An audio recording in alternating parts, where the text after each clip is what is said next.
Listen, I got my coffee, it's raining, and it's cold. It's the perfect day to listen to a little bit from Jethro, Tull.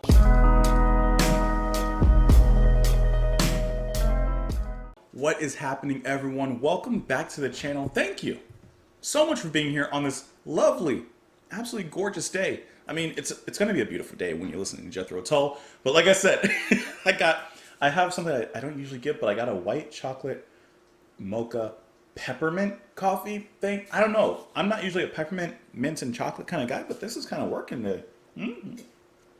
Yeah, and it's raining outside. It's absolutely freezing. But enough about the weather and what I'm sustaining myself on. Let's listen to Benefit from Jethro Tull, 1970 album, their third studio album. We've covered a lot from Jethro Tull. We've done quite a bit. We've kind of hit a lot of avenues, but it's time that we listen to this album. So many of you had suggested me listening to this album. There's always suggestions for other albums. Heavy Horses is one. Stormwatch, I believe, is another one.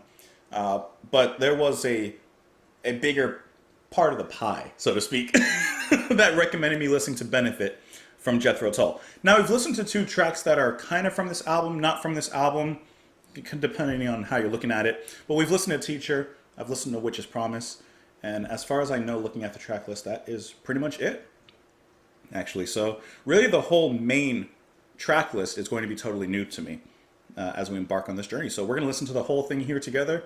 I hope that you guys are having a wonderful day as we move closer and closer into our holiday season, even though it's not quite there yet, but it's inching closer. So this is part of me trying to do a little bit more for the holidays, for the end of the year, however you want to look at it. It's me trying to do a little bit more, and this is a great way to do a little bit more. So I'm really excited to get into this.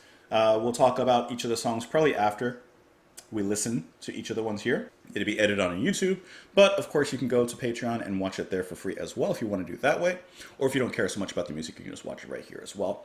And then before we get into it, before I jump into it, and by the way, a lot of people recommended this album, but I can't even go through the list of people. It's just overwhelmingly so many people. Mike Loomis, R. Gray, Bob Holtzman, Michael Bachnia, Cosmic Cat, Rod. The list just goes on. James Paiva, John Cliddens. It really just goes. But I did want to say really quick a special thank you to each and every one of you. But a double special thank you specifically to those who do and have supported me on Patreon. Whether you've done it years ago or you're still doing it today, because that is what gives me the ability, the free time to not work literally like job as much, to do a little bit more less of that so I can do more on the channel, such as doing the full albums we've been doing, the full album sides. It gives me more time to spend here with you guys, with the music, and I just wanted to say that I appreciate that a lot. If you want, you can sign up and as low as $2 a month, help support my channel, help support what I do, help support my family. It helps a ton. So if you've ever enjoyed the videos and you do have the means to, I appreciate it. So thank you for that. So anyways, without further ado, let's go ahead and start at the first song here, which is going to be With You There to Help Me. Let's go.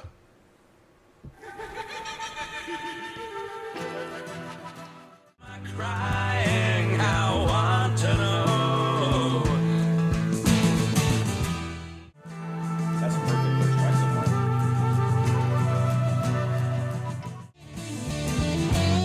Come on, Mark. Calm down.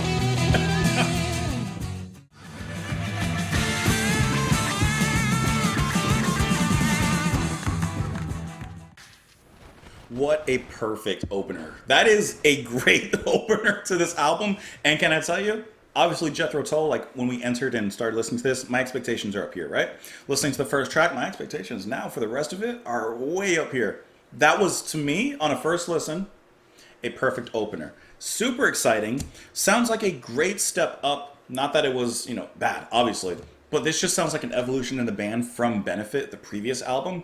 And then this is the album before we get into Aqualung. Yes. So like this sounds like that perfect bridge into that masterpiece. This is, all right. Such a great evolution from Benefit that we hear already in the first song. So yeah, it's a little bit, it's 6 minutes, 30 seconds, so it's longer. But what is the band doing within that longer time length? A lot. They're doing a lot. Martin is so exciting and always fresh to listen to.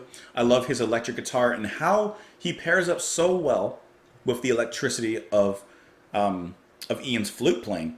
And here I really like the sections where you can hear the flute, of course, playing, but then you hear the overdubs, a lot of echo and going on as well with it. So it creates this kind of whimsical and yet dreamy effect within the music. Of course, next to those hard rocking riffs, acoustic, whether that is from Ian, and then the electric from Martin. Like it's just this really, really nice contrast in the music that I think makes it really interesting. Ian himself, he brings a little bit, just a smidge, perhaps a hint of that drama with the laughter that he gets into a little bit near the ending of the track, but otherwise he sings it pretty straight. I like that. Perhaps we'll get into some more of that character, a little bit more of that drama later on, but for now it's played pretty forward and pretty straight, which sounds fantastic. You got Clive on the drums, which he really is allowed to show off, especially in that ending section where we're kind of backing and going back and forth with the rumble tumble of the drums, and you have those claps in there as well, which just makes it like a big old party. It sounds like a celebration. And I don't know how the band, how they're feeling at this particular point in the recording, but it sounds like a happy step up from where they were before. That's fantastic. That sets a really high point already this early on in the album. That's really a great opener. Let's get into these lyrics here. I just gotta pull them up. In days of peace, sweet-smelling summer nights, of wine and song, dusty pavements, burning feet, why am I crying? I want to know. How can I smile and make it right for 60 days and 80 nights and not give in and lose the fight? So the title of the track, Wish You Were There to Help Me. Who does he wish was there to help him? To be honest, it doesn't really matter who it was. The point is, he wants this person to be there to help him through whatever situation he's going through. I'm going back to the ones that I know, with whom I can be what I want to be. Just 1 week for the feeling to go, and with you there to help me, then it probably will. So as long as that person is with him, then that feeling that's making him feel down, whatever that may be, will eventually be a fleeting feeling. Say that 5 times fast. Fleeting feeling, fleeting feeling. I won't go down acting the same old play. We're already getting hints towards passion play. Give 60 days for just one night. Don't think I'd make it, but then I might. So he has a lack of confidence in himself that he'll get through it. But then at the end, he kind of realizes, well, maybe I will get through it. But I like how he says, I won't go down acting the same old play. He's not going to make the same mistakes twice. There's a great way of saying that. And then he repeats, I'm going back to the ones that I know, etc., etc. Really, really fantastic track to open up this album. I'm already excited. And really quickly, because I totally forgot in the beginning, I know that I have been gifted the actual CD back here. I did not go through. I usually try to remember if I do have the CD to go through and pull it out. I have no idea, if I'm being honest, where it is. I see Minstrel in the gallery right here. And it can be in any of these drawers. Usually I'll go through and kind of rearrange these so I can put ones that I know I'm going to listen to at the top. And I totally forgot to do that. So I apologize. I know it's there somewhere. But I'd rather use my time at this exact moment listening to the music instead of trying to find the album itself. I'll do that after, when I'm actually done recording, to actually look at the artwork and stuff. I'm so sorry. I usually try to be on top of things, but I was not for this time. Let's move on into the next track here, if you don't mind, huh? Let's do that. Hold on, I gotta pull up the album again. That is going to be Nothing to Say. Let's get it.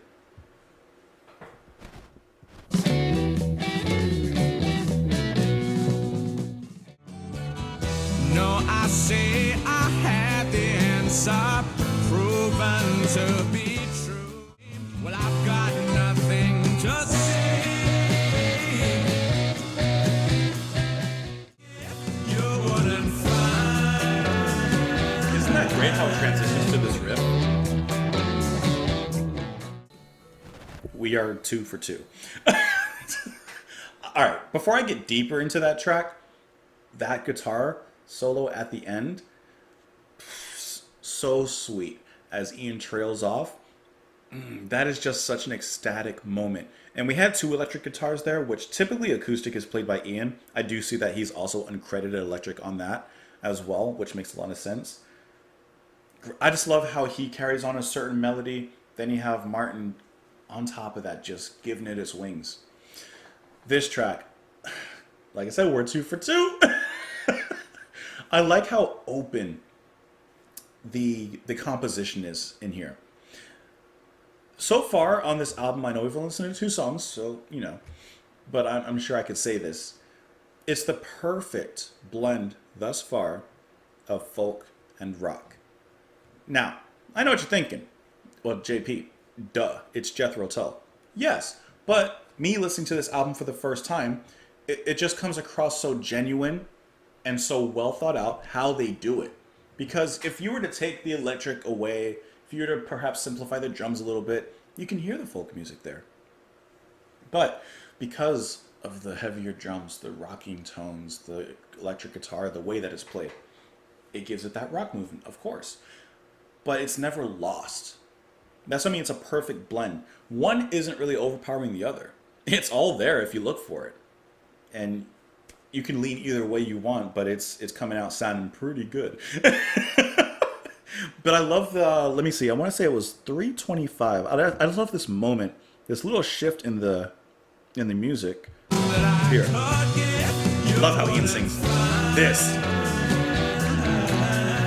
Isn't that little drum from Clive just a little unpredictable? Because you expect it to come in hard, but he gives it a space instead. So instead of like crashing down and getting into a beat, he just pauses for a second and then gets in with a hi-hat and just da-da-da-da-da. He just kind of dances it while that heavy riff is still going, and then it gets right back into it. This is light. I love how light that drum is. And then back into it. And from there, it's just an uphill battle, but a fun battle, you know? It's an uphill climb, but a fun climb. Like, it's good. It's what I'm saying. But I just love what Clive did there. Instead of going in and packing it with like a fill or like, you know, a heavy beat or whatever, he backs off.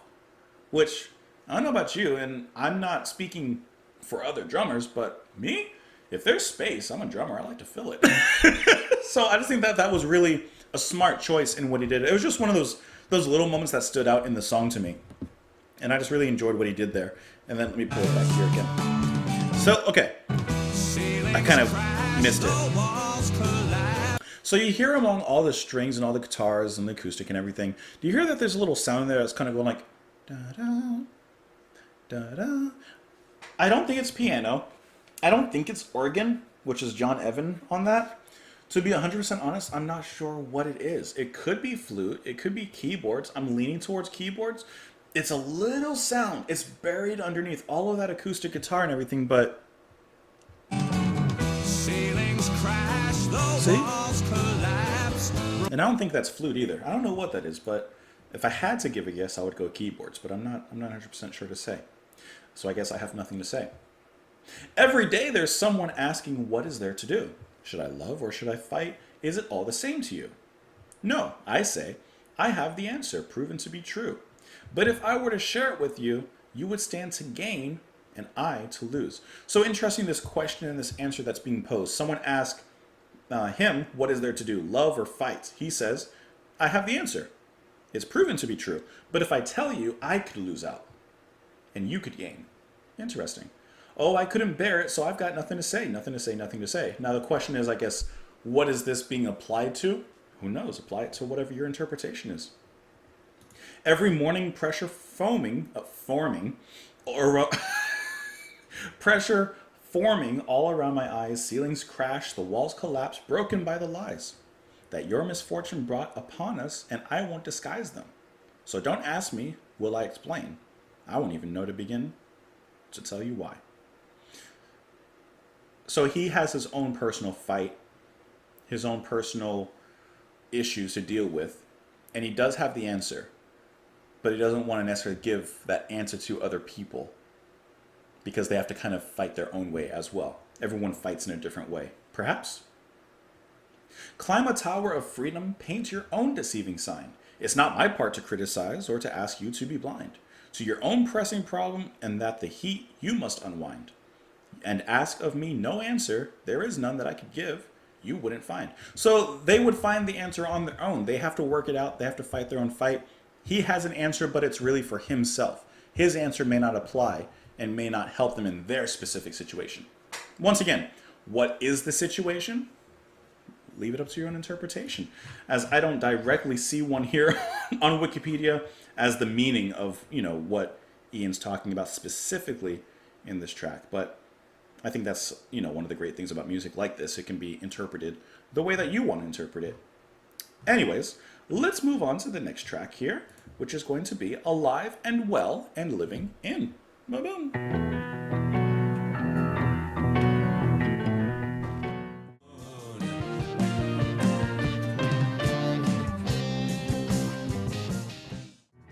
She can't remember now when she was solid pea.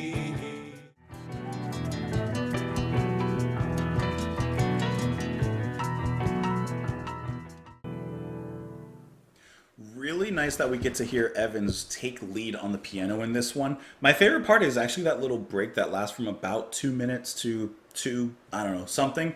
That beautiful mixture between Clive's drumming, which I love the way Clive and Evans play. I like that. I'm going to talk about it in a second. That beautiful combination of the acoustic guitar playing wonderfully, the piano just performing elegantly with some blues chords in the back. I love that. And then Clive with that beat. Can I tell you, Clive and Evans, let me black it up here, right here. This. Before Clive even gets in, I'm already just loving the piano. I'm already just loving how it sounds here. It comes off so, like I said, elegantly, but it has a certain grace, right? The instrument itself naturally lends itself to a graceful setting. And the way that we intro right here off of the last 2 tracks, wonderful setup. But Clive? Nobody sees listen to Clive. Her eyes are slowly closed. Okay, you could soul train that. Take out for a moment. I love Ian, but take him out for just a moment and just let that run. You could soul train that. Put some Otis Redding on that. You got something going on there. I love just what they come up with. I know that I'm focused on that, but yeah, the song is great, but I can't help but just listen to Evans and Clive. And puts a pillow over the phone.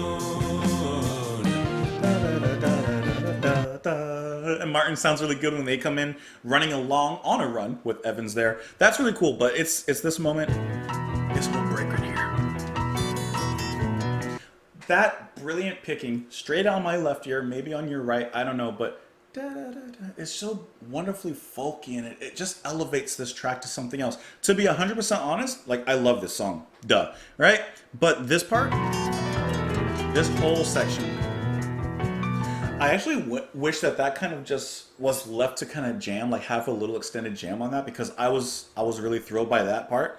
And yeah, it comes back to the chorus at the end. It comes back to this, which is fine. I like that too. But can I tell you, when I'm in this, doesn't that sound just incredible? And then you got Ian coming in with the flute a few times in there, but it's really that acoustic guitar, piano, the drums. Let's listen to that again. If you were to isolate that, if I was in a shopping mall and I'm just walking around, you got some boring music playing, but then I just happen to walk into a store or walk out of a store and I heard just a snippet of this, I'd be asking, who's that? I'd be trying to pull up my phone, Google Voice, press the search the song function, hold up my phone to the ether. Who is playing that? Because that was stellar. I almost forgot to go over the lyrics. Nobody sees here, or nobody sees her here. Her eyes are slowly closing. If she should want some peace, she sits there without moving and puts a pillow over the phone. And if she feels like dancing, no one will know it. Giving herself a chance, there's no need to show her how it should be. She can't remember now when she was all in pieces. She's quite content to sit there listening to what he says, how he didn't like to be alone. And if he feels like crying, she's there to hear him. No reason to complain and nothing to fear. They always will be. I kind of read that as an older couple, perhaps. At first I thought that perhaps she was an older widow, and when he was saying that her eyes are slowly closing, if she wants some peace, she sits there without moving. I kind of thought of that as her being close to death, perhaps. But at the same time, she's finding peace. And she doesn't want people calling or bothering her, so she puts a pillow over the phone. Now you just put it on Do Not Disturb or Silence. But then it says if she feels like dancing, no one will know it. Like, she's totally alone, so no one will know whatever she's doing on her own. And I guess you could view that from a point of loneliness and sadness and isolation. But I was actually kind of reading that line like she's not being judged for what she wants to do. If she wants to sit there and just sleep for the day, she's gonna do that. She's gonna pillow the phone and just chill.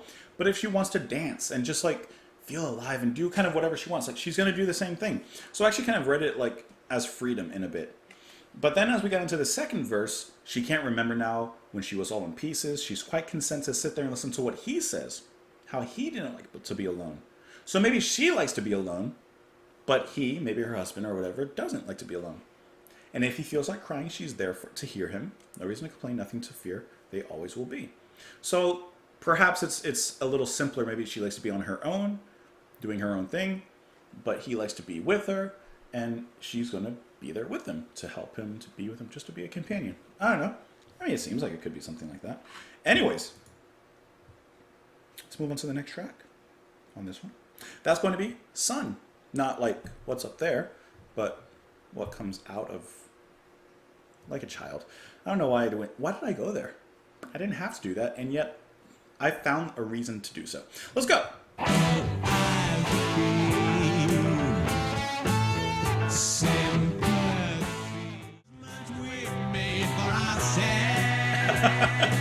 He's doing the when we were your age thing. Touches me and feeling touch. It's advice and it's Okay, that's probably the heaviest riff that we've heard so far on the album. I think that this father, has a little bit, maybe just a little bit too much hands-on control on his son. Maybe he's a little bit of a helicopter parent or something. Definitely the heaviest riff that we've heard so far. But I like how it's not a heavy song in perhaps a stereotypical way with like crashing drums and of course big guitar riff, distortion. It is distorted, it is electric, but at the same time its heaviness comes from a different place. It comes from Ian's snarl. Yes, it does come from the guitar riff. It comes from the subject matter. Like it's approached in a different way that I think is just really cool way to do that. And then this little middle break where the music faded out. This is curious, right? But I love the balance between the guitar being very starkly and strikingly picked, then the piano there still shining nice and brightly in the back, and then the way that Ian almost sounds. What is he saying? I only feel what touches me, and feel in touching I can see a better state to be in. He sounds a little bit more calm and stable compared to what he's saying before. So it's this interesting moment of clarity in the music. And then soon it just gets back to this. That is like kicking the folk out. Remember how I said that like it was the perfect balance, the first track? It's like kicking the folk out, and now we're getting back into like this is just a rock song, basically. Oh, I feel sympathy. Be grateful, my son, for what you get. Expression and passion. 10 days for watching the sunset. When I was your age. He pulled the when I was your age card, see? Amusement we made for ourselves.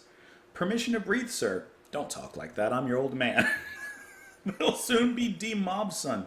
So join up soon as you can. You can't borrow that because that's for the races and doesn't grow on trees. You can't borrow money. Can't borrow my money. I gotta put that on a horse. I only feel what touches me, and feel in touching I can see a better state to be in. Who has the right to question what I might do? In feeling I should touch the real and only things I feel. And then I guess that's kind of circular reason, because he says at the end, and only things I feel, and then the first line of that part, I only feel what touches me. So it's kind of this like circular reasoning that he has going on here. And then the song ends, it's advice and it's nice to know when you're best advised. You're only turned 30, so son, you'd better apologize. And when you grow up, after 30 years, when you finally grow up, we'll get you that bike you've been wanting. We'll get you that bike. Oh, man. He pulled the when I was your age card. Oh, man. You know, back in my day,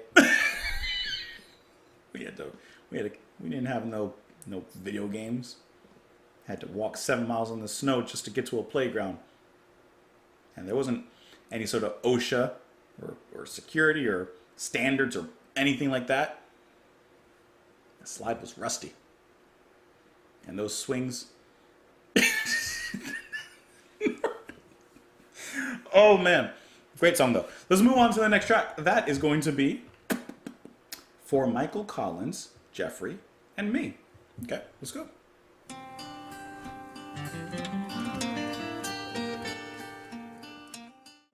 Go on believing nothing, since something has to die.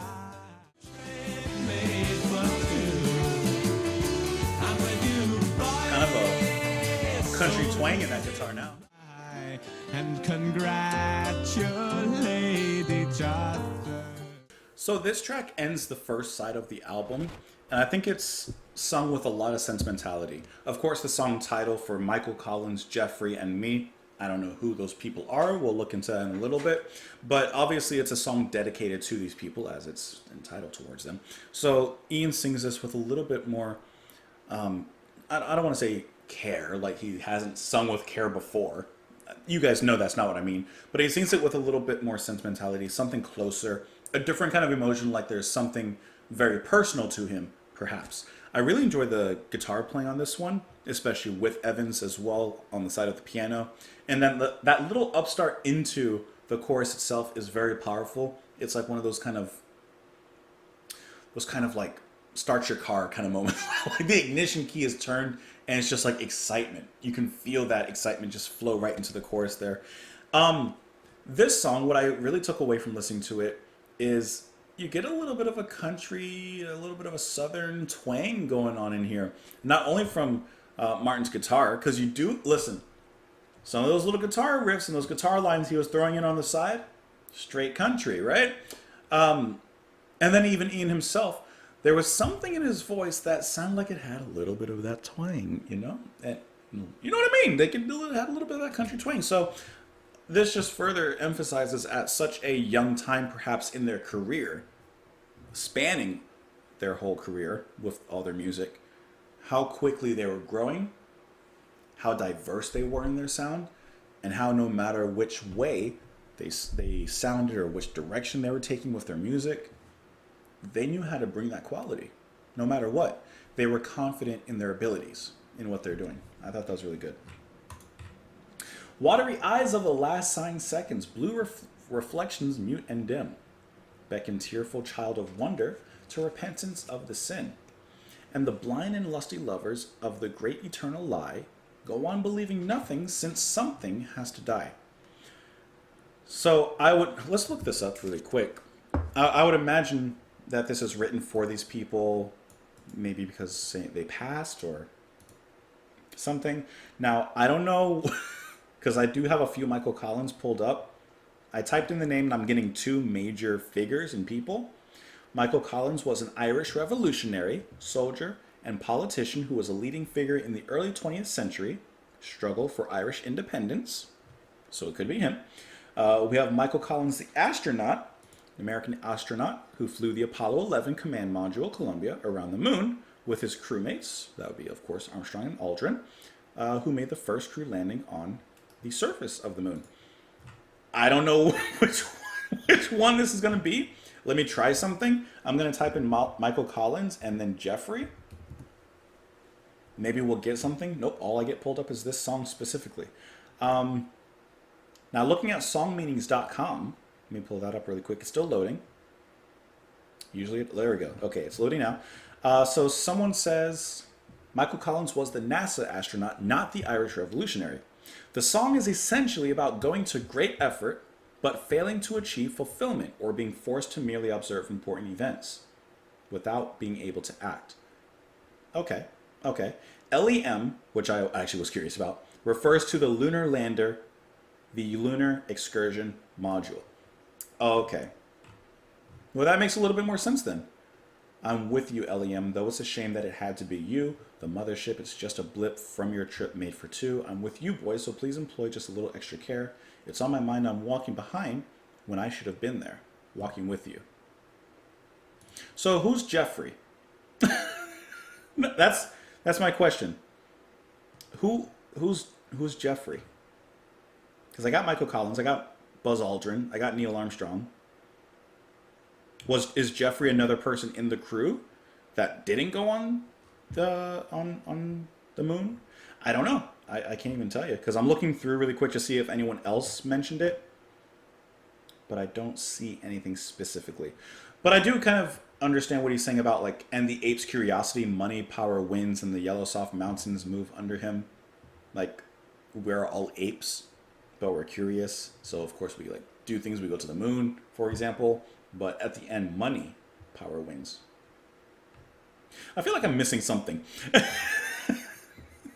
I don't know what it is, but I feel like I'm missing something about the Jeffrey part, though.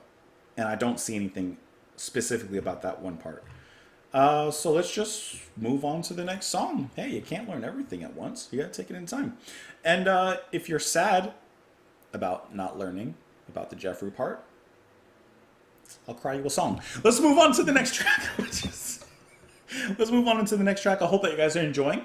By the way, listening to the album in full with me. And hey, I did this a few album listens ago, but if you've gotten this far in the album, you're at the halfway point with me. And I hope that you've enjoyed it. If you've gotten this far in the reaction here in the video, do me a favor. Just put your favorite animal in the comments. Don't say anything. Hey, the people that didn't watch this point, don't tell them. Just put your favorite animal. Don't explain it. And then move on with your comment. Like, put the rest of it. I'm watching. Okay, the next track, To Cry You a Song. Bye-bye.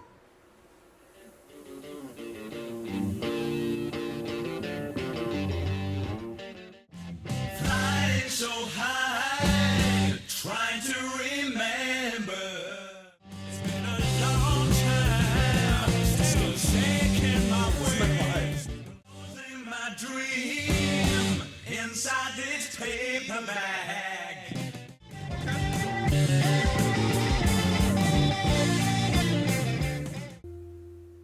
You want my opinion? Well, in my opinion, I think that's one of the best songs on the album. Turning your record over. You pop that on, and that's what you're greeted with? Just a slap in the face? That riff is incredibly catchy. I know that you have that melody running through your ears right now, between your ears, just in your head. Okay, I gave it a little sauce on it, but really, really fantastic. And can I tell you once again, I'm in love with Clive. I'm in love with his style. Here, he's bringing such heaviness to it. Can I tell you where he would fit in really well? It's kind of the first thing I thought of with the heaviness of his drumming specifically. He would fit in really well with Black Sabbath. I don't know why. His drumming was kind of giving me those Black Sabbath kind of feels. Not that Ward, if I remember correctly, Ward is the drummer. I slip in mind, but I'm pretty sure it's Ward. Ward is lovely. Love what he does. Duh. But I just love how Clive brings that heavier style. He is heavy-footed on this one. He is. He's probably not using a double bass. I mean, double bass may have been around this time, but I'm just saying, like, single pedal. Great. And then I haven't mentioned his name in this whole reaction, but we finally got a little bit of bass sauce from Cornick. I love that. I like how they gave him space, give him some room. Bassists are typically very underrated in the band. We all know the bassist is the quiet one who's just like back there. And even though I haven't mentioned his name, yes, he's been phenomenal in the tracks leading up to this, but I love that we finally got a moment like this in the track where he's left a little free rein. And he takes great advantage of it. He doesn't overplay, he doesn't overstay. He does his thing, he makes an impact, and he gets back out of there.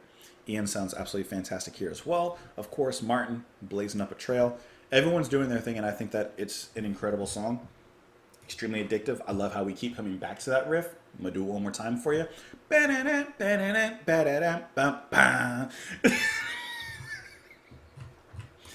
Let's go into these lyrics here. Oh, by the way, before I get into these lyrics, because I was scrolling down to get to the lyrics for this song, and I passed for the previous song from Michael Collins. They had the meaning and everything right here. So we did get it right about the Apollo 11 crew, Neil Armstrong, blah, blah, blah. Jeffrey is Jeffrey Hammond, referencing to earlier Jethro Tull songs, a song for Jeffrey from This Was, and Jeffrey Goes to Leicester Square from Stand Up. He was Ian Anderson's best friend back home in Blackpool. Although the song is mainly about Apollo 11, Jeffrey is referenced as the one who was left behind when Anderson and his musician friends left Blackpool for London to eventually form Jethro Tull. So that's what that meaning is. I just wanted to toss that out there because we were talking about that. All right, this one. Flying so high, trying to remember, how many cigarettes did I bring along? When I get down, I'll jump in a taxi cab, driving through London town to cry you a song. It's been a long time, still shaking my wings. Well, I'm a glad bird. I got changes to ring. Closing my dream inside its paper bag. Thought I saw angels, but I could have been wrong. Searching my case, can't find what they're looking for. Waving me through to cry you a song. It's going through an airport. It's been a long time, still shaking my wings. Well, I'm a glad bird. I got changes to ring. Lights in the street, peeping through curtains drawn. Rattling of safety chain taking too long. The smile in your eyes was never so sweet. Came down from the skies to cry you a song. Okay, well, he's obviously coming home to meet someone. You get the description of the airport. I love the chorus there. It's been a long time, still shaking my wings. Perhaps he's not used to traveling so much, now that he's in the band and touring and all this stuff. Maybe that's like new. So I like how it says, like, I'm still shaking my wings. I'm still kind of getting used to it. But he says he's a glad bird. So he's happy to be doing this. And he says, I got changes to ring. So yes, there are changes going on in his life with the band and the music. And of course, the popularity is starting to grow. But he's happy that it's happening. So I really like how we get this description of the journey from, the simple, mundane questions of how many cigarettes did I bring? Getting in the taxi cab, going through security at the airport, going to meet whoever it is. Perhaps it's family, perhaps, I don't know, lover. Could be anyone. But I like the way that it's written. That's really nice. Lights in the streets, peeping through curtains drawn. Like you can imagine whoever's at the house or whatever, like looking through the curtains to see if Ian or whoever is the subject has finally arrived. Rattling of the safety chain, taking too long. The smile in your eyes was never so sweet before, etc., etc. I like that. I really like the way it's written and how we have a clear A to B destination and journey that takes place among some really nice music. Let's move on into the next track here, if we don't mind. A Time for Everything. And I put that everything, that little question on it because it ends with a question mark. So let's go ahead and find out. Let's go.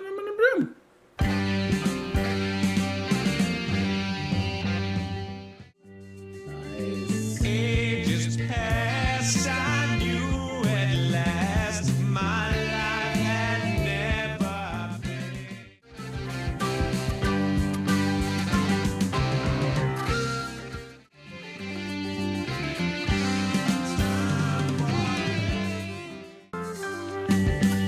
Okay, before we get into the next track, it was about to go right into it.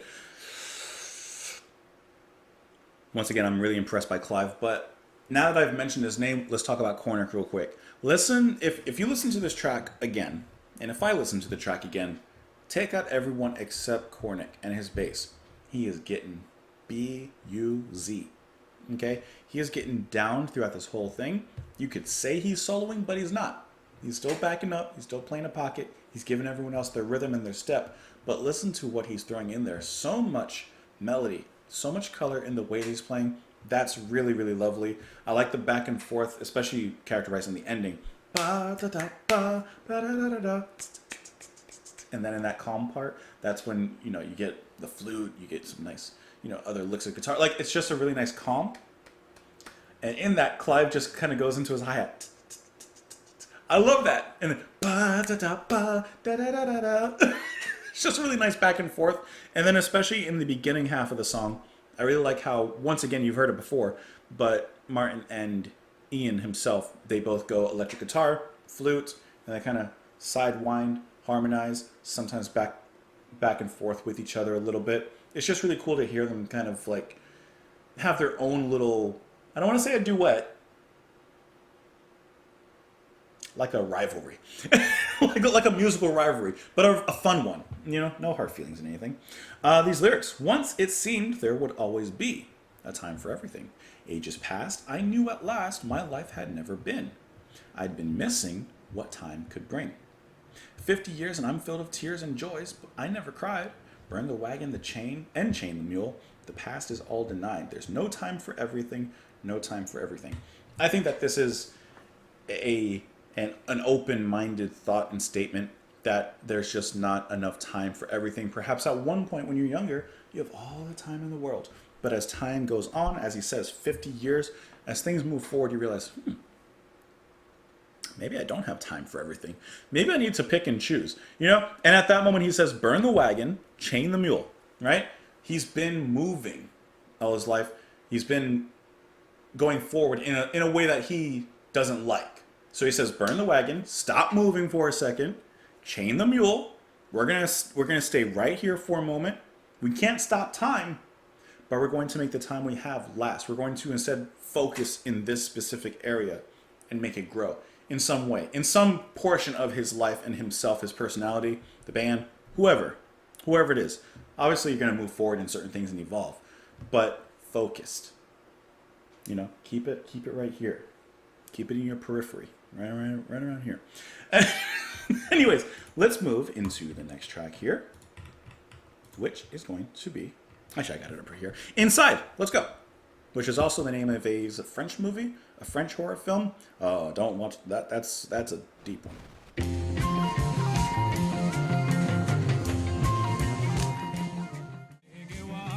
This one's very light.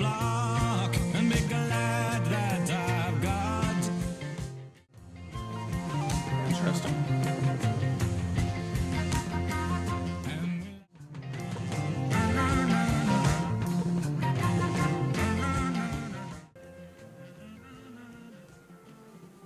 Okay, with Inside, we have a little bit of a style change here in the music, and I honestly can't quite put my finger on exactly what it is. Yes, it's the much lighter guitar. Clive, he's playing a little bit more of like a frolicking beat, especially with the rolls at the end of the beat, so I really like that. The flute, especially whimsical. It's a much lighter affair in this one, and I was trying to figure out like what's the closest style I can think of, and I know this is still not quite what I'm really meaning to say, but some of the music reminded me of the Beatles in some ways. And then especially with Cornick's bass line, with just how light but kind of rhythmically flowing it was. I also got a little bit of the Beach Boys in the music, like Wrecking Crew. Like, I don't know. There was something else kind of in the music that made me think like, I can't quite put my finger on what the change was. Besides like the things I mentioned, but there's a closer comparison. I just can't think of what that would be. But I really like how this is a lighter affair, especially after some of the heavier songs that we've gotten before. And then getting into the lyrics on this one, I really like how it kind of relates back to the previous song that we just listened to Cry You a Song. It kind of sounds like that actual get together and that reunion between friends, lovers, whoever it may be.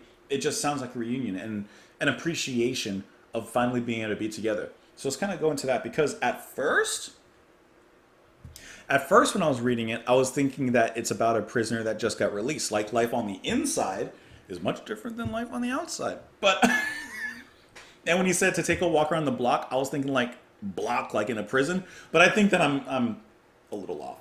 All the places I've been make it hard to begin to enjoy life again on the inside. But I mean to.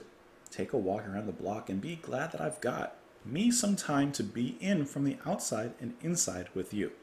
So you could take that in several ways. Perhaps his life as a bachelor, you know, he could do anything, be anywhere, he's traveled a lot, etc., etc. And even though like it was hard for him to change into perhaps being like settled into a relationship, he finds that it's much more comfortable. You know, maybe it's a relationship change. Could be. I'm sitting on the corner feeling glad. Got no money coming in, but I can't be sad. That was the best cup of coffee I ever had. Appreciation for the smaller things, you know? And I won't worry about a thing because we've got it made. Here on the inside, outside, so far away. So all those external problems, you know, of course they're actual problems, you know, no money coming in or whatever it may be.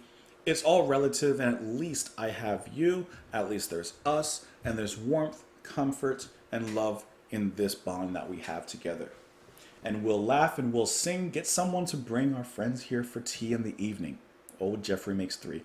I once again like how we reference Jeffrey there. That's really nice. Take a walk in the park. Does the wind in the dark sound like music to you? Well, I'm thinking it does to me. maybe it sounds like music to him because he's with this other person too. Can you cook? Can you sew? Well, I don't want to know. That is not what you need on the inside to make the time go. That's not the important thing. Counting lambs, counting sheep, we will fall into sleep and awake to a new day of living and loving you. So that's it. He's inside the relationship. He's no longer on the outside of the relationship. And he's found a different kind of freedom in that. Not everything's perfect, but he knows that it will be okay on the inside with this person. That's nice. Let's move on to the next track. Play in Time. Bada bing.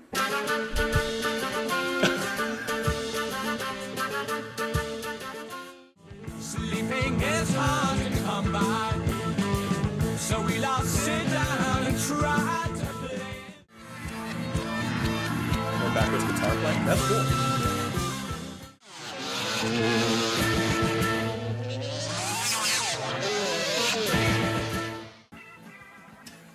That sounds like Mellotron for a second. Okay, Play in Time. I like how joyful it opens up.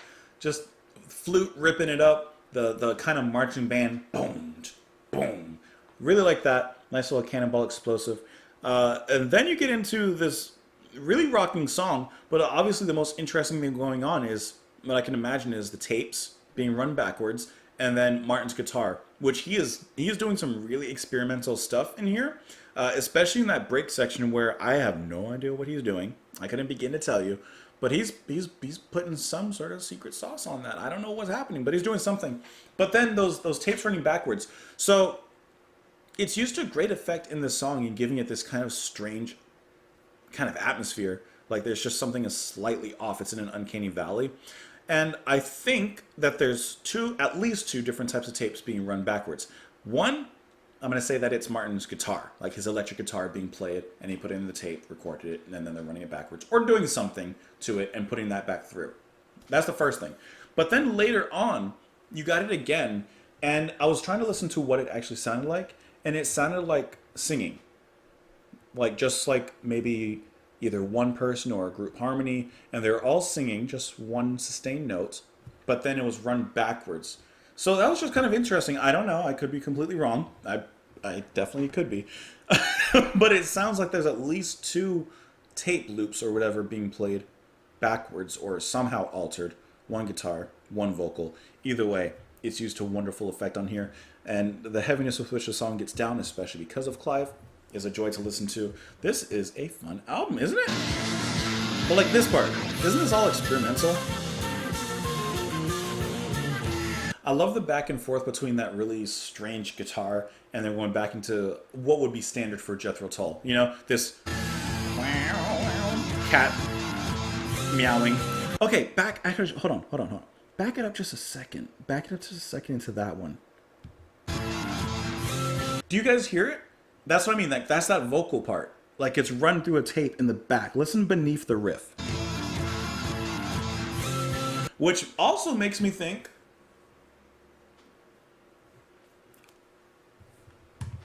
I don't know. Maybe you know. But I don't know. Gotta take in what I can. There is no time to do what must be done while I do some thinking. Sleeping is hard to come by, so we'll all sit around and try to play in time, and we feel like singing, talking to people in my way. Perhaps talking to people in my way is playing the music, singing, of course. Blues were my favorite color, so I looked around and found another song that I felt like singing, trying so hard to reach you. Playing what must be played, what must be sung, and it's what I'm singing, talking to people in my way. So I'm taking this as the band themselves. Like he says, blues were my favorite color. Like blues, yeah, was my favorite genre, was what I wanted to do. But there's a certain evolution that we hear, of course, in the band and knowing where they go from where they are. And I think that this is kind of talking about their musical journey and their musical explorations. Because he even says, till I looked around and found another song that I felt like singing. He found something else that was more, for lack of a better word, musically akin and a kindred to what he was and what he wanted and what the band wanted their music to be, which of course we hear it here. I felt like singing to you, trying so hard to reach you, playing what must be played, what must be sung, and it's what I'm singing, talking to people in my way. So, in a sense, they did play in time, playing to what perhaps producers, record companies, the audience wanted. But at the end of the day, and for their own self-satisfaction, they're going to play it their way. And that's going to be the most true to themselves. And as the audience, we should appreciate that, basically. That's what I'm getting. So let's now move on into the final track. Guys, it's the end of the road, and I can't let it go. It's a natural. I belong to you. You belong to. The last track, Saucity. What the heck is a saucity? Hold on, I gotta look that up before I even get to the song. Saucity? The first thing I get when I Google saucity is just this song. What's a saucity? I hope I'm not saying anything bad. Okay, let's move on to that track. Let's do it.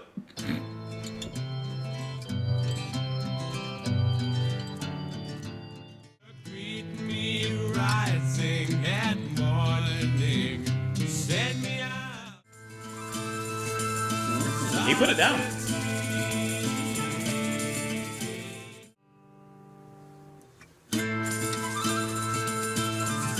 What a brilliant start that is. What a great last song and last note to end that on. Full of heart. Full of melody. I've been mentioning it throughout that track, but the guitar, magical to listen to. The organ being brought in. Is that the first time we heard the organ on the album? It's the last time we heard the organ on the album. It may have been buried in there as well, somewhere. Because I see that Cornick has been credited to Hammond organ, but you also have John Evan organ as well. The combination from the very opening is extremely effective. It sets you up with a finality. It feels like an ending. Makes one last statement. Now I know what saucity means. Saucity. Society. I get it. But if I back up to just the beginning right about here. Isn't that lovely? Hello, you straight lady. And then of course Ian comes in, riding right along with that acoustic guitar. So well stated. And then the little break that happens, if I can find it, here. I like how everything feels so powerful there, just in a different way. It feels emotionally powerful with the way it explodes from Ian and the acoustic guitar to now the return of the organ, the acoustic, of course, the flute now, the shakers, or whatever, the tambourine, whatever is being shaken. Like, it just rings in and chimes in something new and something else to look forward to. This leaves you wanting more. Extremely melodious. Like, it feels so good the way that they're playing to the song here. That's a really good way to end the album, I think. And then these lyrics I gotta look into a little bit. Hello, you straight-laced lady, dressed in white, but your shoes aren't clean. Painted them up with polish in the hope we can't see where you've been. I love that line. You look in white, or you look in a white dress, looking pure, fresh, but your shoes are dirty. Where have you been?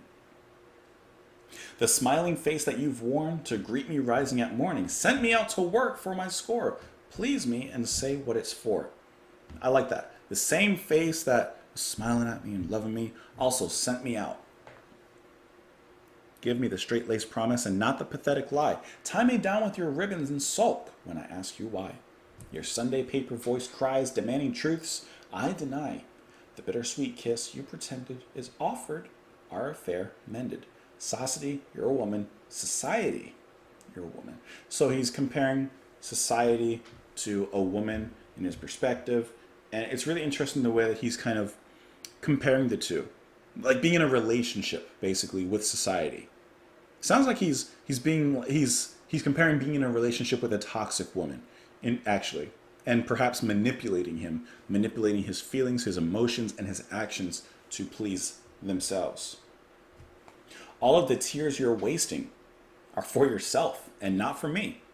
It's sad to know that you're aging. Sadder still to admit I'm free. I like that. He's saying you can cry, you can beg, you can cry. Yeah, y'all all be doing that. But I like how he's saying that. Like, you can do that. You can try and emotionally manipulate me to pull me back in to a relationship with you. But I'm free, baby. I'm free, and this peacock's gonna fly. Your immature physical toy has grown too young to enjoy.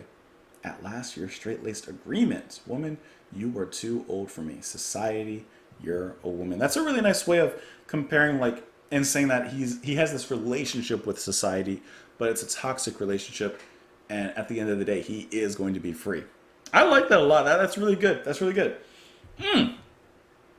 And with that, just like that, we have ended the album. We have finished the album. As I look over, glance over, just to see if there's any interesting facts about this album. But yeah, we have reached the end of the album here. It says Ian Anderson said that he considers Benefit to be a much darker album than Stand Up. Yeah, I can hear that, especially in the heaviness of it. Owing to the pressures of an extensive U.S. tour and frustration with the music business, which we can kind of get in some of the tracks there about the music business, or at least what I think, you know. Martin said that Benefit was a lot easier to make than previous albums, as the success of Stand Up allowed the musicians more artistic latitude. That's when the record label says, that was a great album. Keep doing that. keep doing your own thing. Cornix stated that the band's intention was to capture a more live feeling, as the last one sounded like a group of session musicians performing various songs. It was pretty cold. Okay. Benefit incorporated studio techniques as reverse recording, flute and piano tracks on With You There to Help Me. Okay. And manipulating the tape speed, guitar on play in time. That's it. Now, was it just the guitar? Because I swear that it also sounded like that. There were some vocals in there.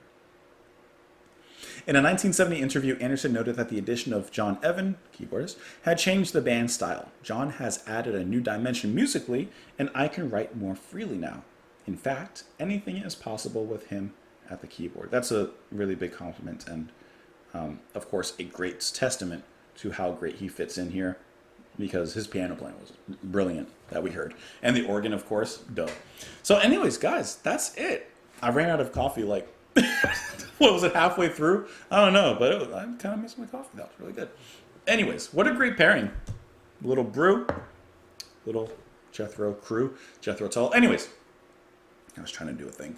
Hope that you enjoyed this. I really hope that you enjoyed this. Thank you as always for being here. Hope you enjoyed watching the whole reaction with me. Maybe you skipped around a little bit. That's okay. Whatever pleases you, pleases me. And I appreciate you just being here and showing up in the first place. I appreciate it a lot, actually.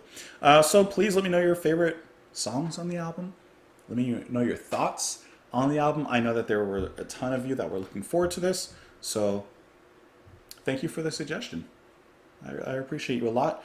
And before you leave, if you've gotten this far, boy, if you've gotten this far, you kind of have to. You're consciously obligated to at least press the like button. You gotta press the like button at least. If you like, you can share. I'm not a lamb. You can share this reaction, this video on your social media. You just press the share button. Boom, blow it out there to wherever you want to blow it out. You can also follow me on Twitter. You can support the channel on Patreon. It helps a lot. For as little as $2 a month, you do a lot for me. And I appreciate that. And everyone that has done that, whether current or past, thank you so much. And that's pretty much the video. That's the whole thing. That's... Stop raining, by the way. Anyways, have a wonderful rest of your day. Thank you so much for joining me here. I don't even know, how long has this thing been running? I can't see the time. It's probably at least been like an hour and 30 minutes, probably. Maybe an hour 45. I don't know. It's been a long time. Anyways, I'm rambling. Enjoy the rest of your day. Thank you for showing up. I'll see y'all later. Bye.